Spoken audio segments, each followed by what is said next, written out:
indeed.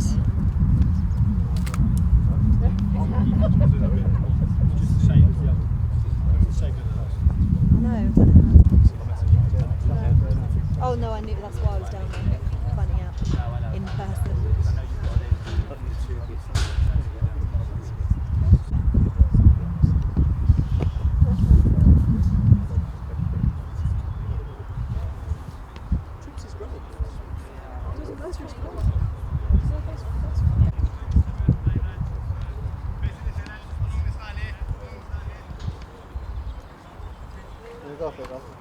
Yeah, I'm just wondering about where the line went on the net.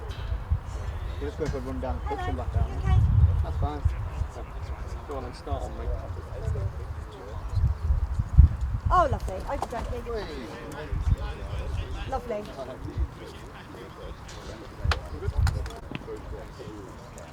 Tell me it's fine. Okay guys, of course it has live England training. Comes in 3, I'll try and time it when the runners away.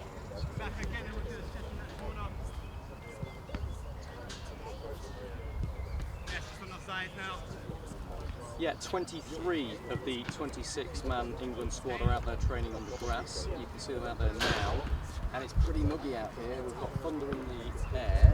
The temperature still around England enjoyed the start of their training campaign, which was a long time ago now. It was sort of 17, 16 degrees, cloudy, raining at times. But yeah, the players that are missing, Phil Foden, of course, we know about. We're a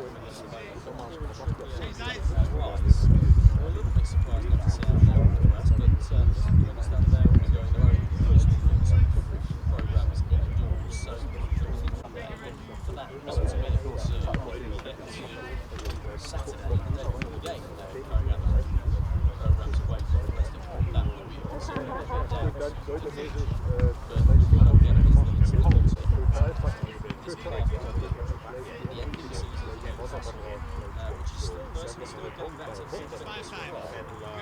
He's played 3 games in 10 days, as has Declan Rice.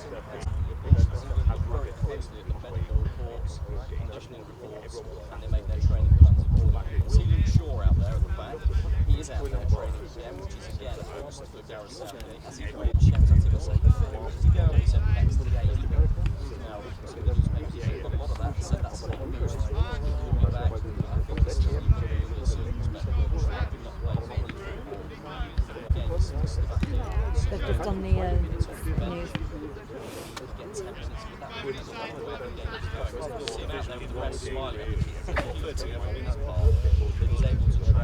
I've got headphones, you know. I mentioned Phil Foden, who isn't out there today, of course. Got news yesterday that Phil Foden is Someone's trying to ring me. Who's expecting a baby. And they've already got 2 children together. They announced that they were.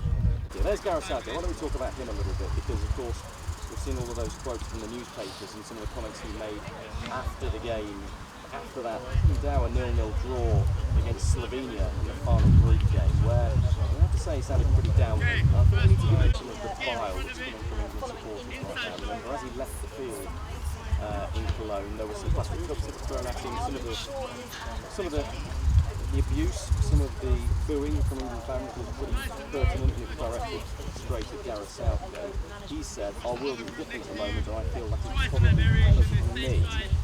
But he took joy back into playing for England, and we have to be very careful of where we head with it. Now, my reading of that is Gareth Southgate's tiring of the job. At this point, you can see things England are unbeaten, top the group. They've got a favourable draw ahead of them. Why is there so much negativity? Most people feel that his performances have been Germany so far been well below what they are capable of. But that joy that he talked about in those comments in the newspapers is really significant, I think. He's made it a brilliant environment to be an England player. Whenever you speak to any of the players, they talk about how fantastic they did and how well they got on together. It's entirely down to those 2 men on your screen right now, Gareth Southgate and his assistant Steve Holland. They wanted to make an environment where English players wanted to come and play for their country, because that wasn't always the case with Scott Broad and Sean. Please don't Potentially, that's a case of substitute for the wider picture is, of course, that Southgate contract is going. expires He certainly looked a at the lot end of more December. comfortable than he did in the He early said stages in an interview with Bill of our during time the out FA here in Cup Germany, to be tournament, honest. back in April, When I've seen him after the game at Frankfurt against Denmark, he still looked really uncomfortable when he was walking around. Still I followed get an the sense individual that he'll training program. but I think he's a little bit concerned about the negativity that he's feeling in the stands and in the newspapers that are following him, and indeed on Sky Sports News, in the way that we're reflecting on how the team have done so far. So that's Gareth Southgate. Let's get back to the players, shall we? Because there's Bobby Mainoo, and he's gone off the bench twice for England now in the opening 3 games. I think he has a very strong possibility of starting England's last 16 along with Conor Gallagher. 100% crosses completed, 100% tackles won, 97% pass accuracy, 33 out of 34 passes completed, 2 duels won, 1 dribble. Okay. But what he did was he brought some much needed control in that England midfield on the ball. He linked up with Phil Foden very well. And Harry Kane is a really strong possibility that he will start with on Sunday.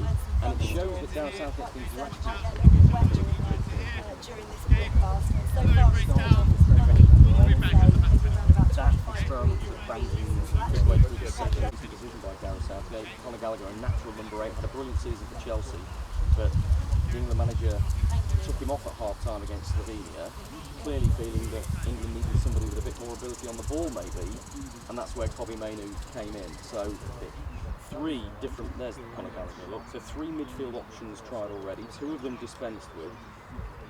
Bobby Mainoo could well be England's number 8 going forward in this game, and potentially if they go further on in the tournament.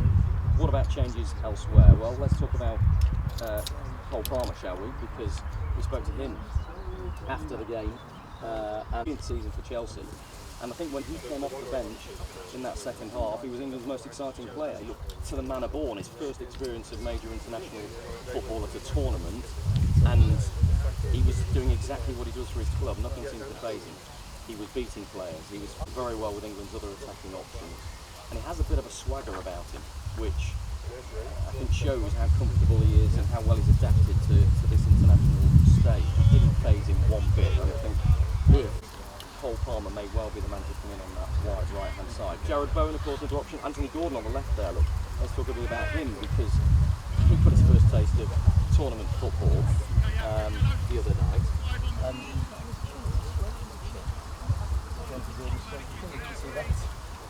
When we interviewed him, minutes of major tournament football, but even in that time, I think he showed that he was trying to take on his fullback. He was trying to get in behind the Slovenia defence, something England haven't done enough in this tournament. So I think if you have to consider him as an option. If Phil Foden be with his pregnant girlfriend, we don't know any more detail than that. How much training is he going to miss? What sort of condition is he going to be in when he comes back? If he is not available, or Gareth Southgate has any doubts, I think Anthony Gardner has a really good shout. Let's see if we find Jude Bellingham, shall we? Because we can't stop talking about him. And look, I've done a piece on the Sky Sports app about Jude Bellingham, saying that I don't think he's fully fit. And fitness perhaps isn't the right way of describing it. I think he's tired. I think he's struggling, in truth, just by the sheer amount of football he's played in recent times. 105 games in 2 years that young man has played. And the mental fatigue too. He's now part of is on there too. Declan Rice, Kieran Trippier are the other 3. You've got 20-year-old Jude Bellingham, who turns 21 the day before England's last 16 games. Part of that leadership group. He's giving advice to that guy on your right there, Bobby Mainoo. If he's got any queries, any concerns, it's Jude Bellingham they will go to. I'm told from people I've been speaking to, advice to some of the newbies in the squad, even players that are older than him, which is a slightly bizarre situation. So for me, he's been a little bit weary. I don't see any signs that Gareth Southgate is thinking of resting him. But if you look at his stats, it's very clear that in each of England's 3 games, I don't think he can play the physical pressing game that he has categorised his entire career and has shone through in his extraordinary season at Real Madrid this season. You would like to see him winning the ball in the left at the top. It's that sort of energetic game, and I think we've seen him throwing his arms up a little bit in frustration. That's partly because of England's problems they've had with the pressing game, and he's been trying to press and others haven't. But I think also it's a bit of an indication that he's not as comfortable with his own physicality right down to the FA today, and he was talking about England's route from here on in, and saying, look, you can't take any game for granted. Slovakia are a real threat, and I think they are a threat to England in the form that they are right now, you have to he's saying England are in a good place, they're ready to go, they've got no concerns about the form and fitness and between what we're seeing in the media, what the fans are seeing on TV, what the fans are seeing on the in the stadiums, which is very un-England-like, and what the players themselves are feeling. Unbeaten, a win and 2 draws, top of the group, comfortable, getting better all the time. Let's finish. Just served England so well under Gareth Southgate in the last 3 major tournaments. We haven't noticed the absence of Harry Maguire. Maybe in terms of attacking set pieces we've seen him missing, but Mark Gay for me has been England's best player. His understanding, his communication with John Stones, his ability on the ball, how calm he is. In his first major tournament, I think it's been absolutely exemplary. And there's so much transfer talk about him right now, with good reason. He looks an absolute class act, and he will be speaking to the media a little bit later on. We will hear from Mark Gay, and stay with us on Sky Sports News for that, because it'll be really interesting to hear exactly what he has to say. Mark Gay talking to the media around 1:30 UK time, and as ever we'll bring that to you live on Sky Sports News.